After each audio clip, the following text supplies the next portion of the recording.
thinking, and I want to thank you for having me speak today about our founding fathers and the signing of the Declaration of Independence. And when we think about that, it makes me very honored to be born in the United States, the greatest country in the world, and not by any choice of my own, of course, but certainly very honored that I had a founding great-great-grandfather who was a lieutenant and served in the Revolutionary War with George Washington, and have the opportunity and privilege of having that heritage.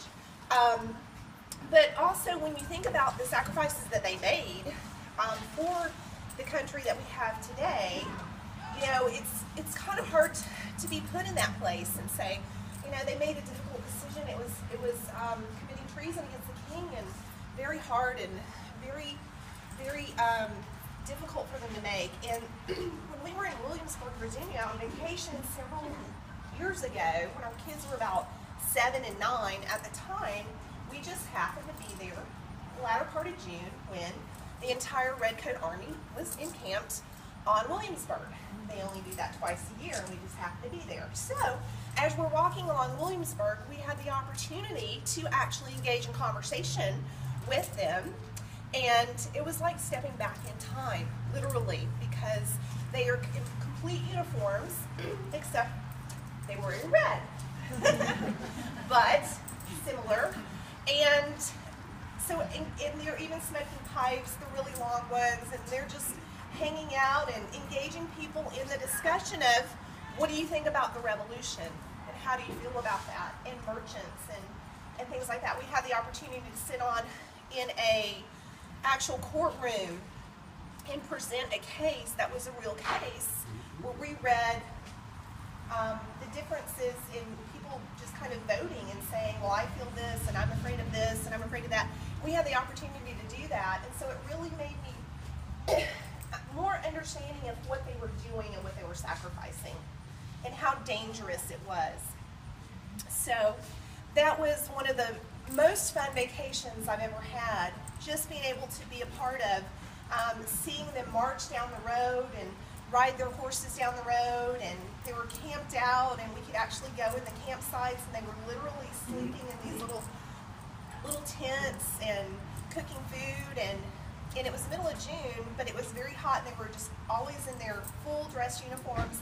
It was just very, it was a very interesting time and vacation, and it really made me reflect on the sacrifices and the decisions that they made to create in the future a country that allows everybody to have the freedoms that we are so thankful to have, and also to help other countries have that same freedom as we in our military helps to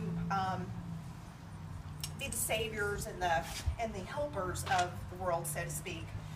So as we reflect on the people who signed the Declaration of Independence and just what they sacrificed, let's just think about that. We're going to talk about, there's about 14 of them that are listed here that we're going to talk about, and I'm just going to read it to you.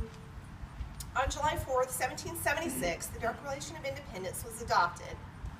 What kind of men were the 56 signers who adopted the Declaration of Independence, and by signing, committed an act of treason against the Crown? Each of us remembers the names of Franklin, Adams, Hancock, and Jefferson, but what about the others?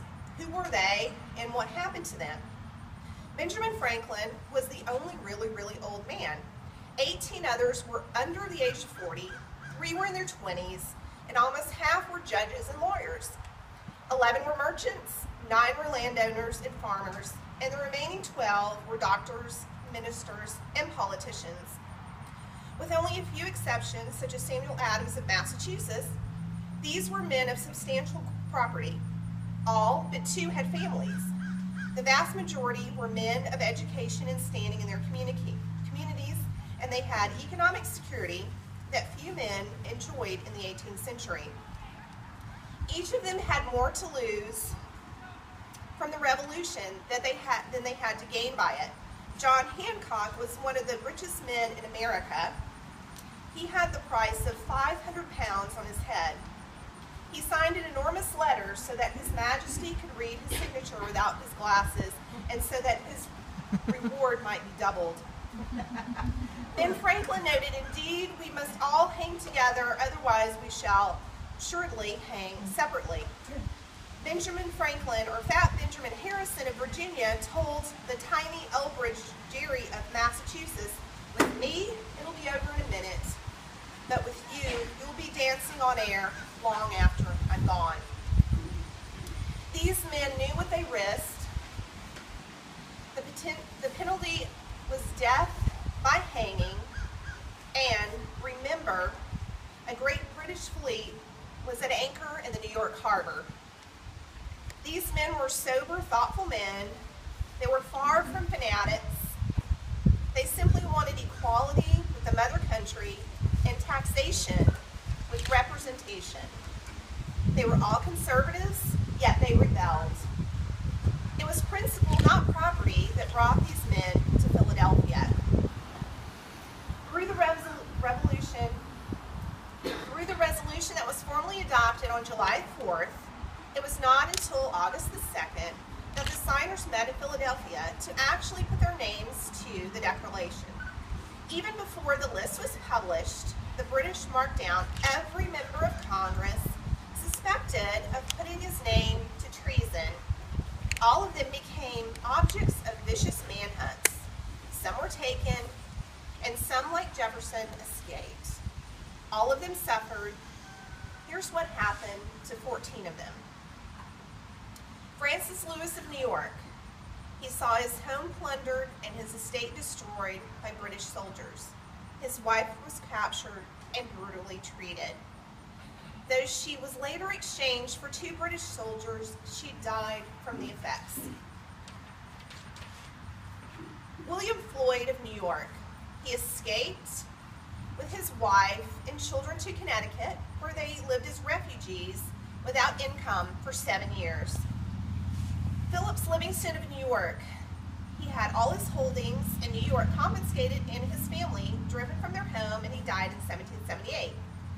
Lewis Morris of New York. He saw his timber, his crops, and his livestock taken.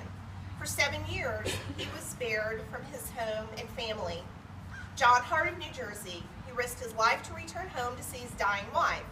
Soldiers followed him, ruined his farm and home. He was 65 and slept in caves and woods and was hunted like a convict. When he finally was able to sneak home, his wife had been buried and his 13 children were taken away. He died a broken man in 1779 without ever finding any of his children. Dr. John Witherspoon was president of the college we now call Princeton. The British occupied the town and burned the finest college library in the country. Judge Richard Stockton of New Jersey rushed back to his estate to evacuate his wife and children. The family took refuge with friends, but a Tory sympathizer betrayed them. Judge Stockton was pulled from his bed and brutally beaten, then thrown in jail where he was starved. Congress finally arranged for his parole, but his health was ruined. He returned home to find his estate ruined. He died, and his family then had to live off of charity.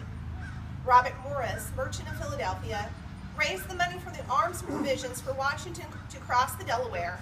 In the process, he lost 150 ships and bled his fortune and his credit dry.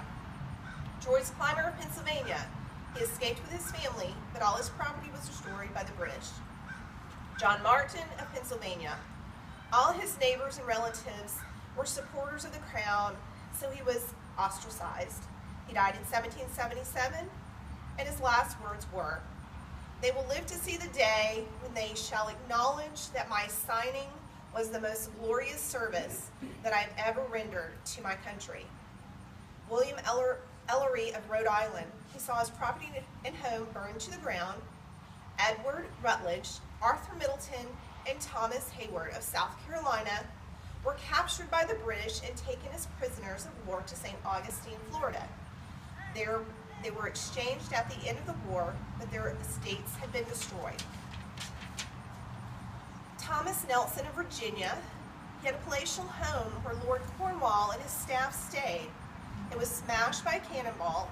Nelson raised $2 million for the revolutionary cause by pleading by pledging his own estate. When the loans came due, Congress refused to honor them, and all his property was forfeited. He was never reimbursed, and he died impoverished a few years later. Abraham Clark of New Jersey, his 2 sons were captured and put on the hell ship Jersey, where 11,000 American captives were to die of starvation. The British came to his house to offer to spare his sons' lives if he would recount and come out for the king. The utter anguish in his heart must reach out to us down through 200 years with his answer, no. By doing so, his sons were doomed to die of starvation. Of those 56 signers of the Declaration of Independence, 9 died of wounds during the war, 5 were captured and imprisoned with brutal treatment, several lost wives, sons, or entire families. 1 lost all 13 children. All were at one time or another the victims of manhunts and driven from their homes, and 12 signers had their homes completely burned. 17 lost everything they owned, yet not one defected or went back on his pledged word. Their honor and the nation they sacrificed so much for and so much to create is still intact. Do we really appreciate their sacrifices? And do the 56 signers of the Declaration of Independence prove by their deeds when they stated, for the support of this declaration, with the firm reliance on the protective of divine providence, we mutually pledge to each other our lives, our fortunes, and our sacred honor. So as we reflect on that and the lives that were sacrificed and the decisions that they made to create what we have today,